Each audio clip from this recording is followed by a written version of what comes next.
Hello, friends. Welcome to yet another weekly update from OAWA on the markets and economy.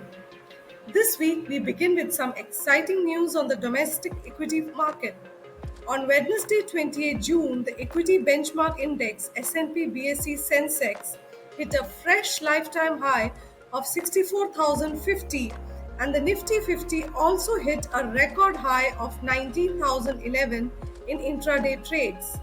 According to analysts, investors are massively turning positive on risk assets, taking comfort from the recent fall in inflation, anticipating the end of the rate hike cycle. The market's bullish momentum was further supported by strong FII inflows and a narrowing current account deficit, both of which positively impacted investor sentiments.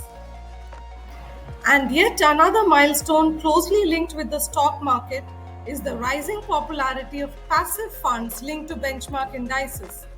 Passive funds, which comprise of ETFs, that is exchange traded funds, and index funds, crossed the rupees 7 lakh crore mark in AUM, that is assets under management, as on May end 2023, as per a statement released by the National Stock Exchange. During the last 5 years, the asset base of the passive fund industry has increased with an annualized growth rate of 53%. It rose from rupees 80,755 crore as on March 2018 to rupees 6.75 lakh crore in March 2023. In addition, the number of passive funds available in the country has also climbed from 90 to 349 during the period.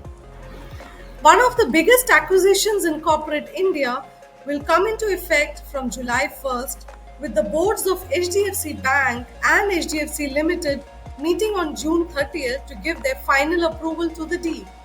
The deal, which was announced last year, has received all regulatory approvals.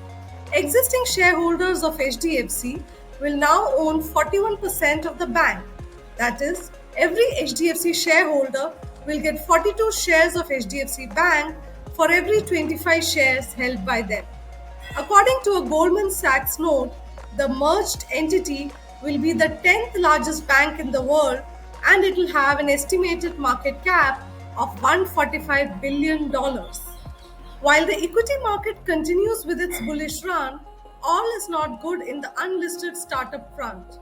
One of the largest technology investors in the world, Prosus, released their annual report this week.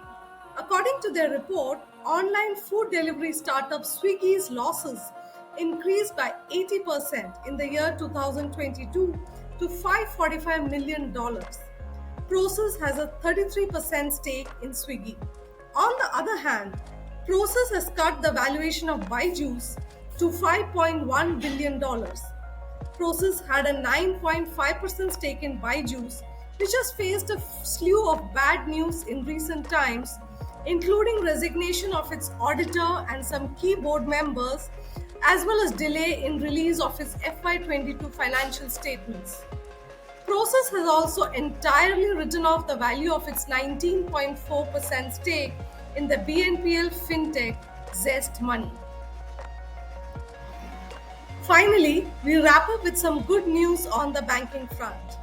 As per a recently released financial stability report by the Reserve Bank of India, the gross non-performing assets, that is GNPA ratio of banks, continued its downward trend and fell to a 10-year low of 3.9% in March 2023.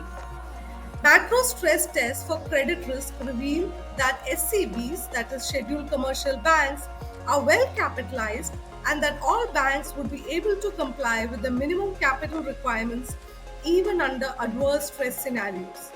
This reflects the resilience and health of the banking system, which augurs well for the economy and markets. That's it for this week's edition. Do click, like, share, and subscribe if you like the content and want to remain updated. Also, do visit our website www.oawa.in for information on our courses. Thank you.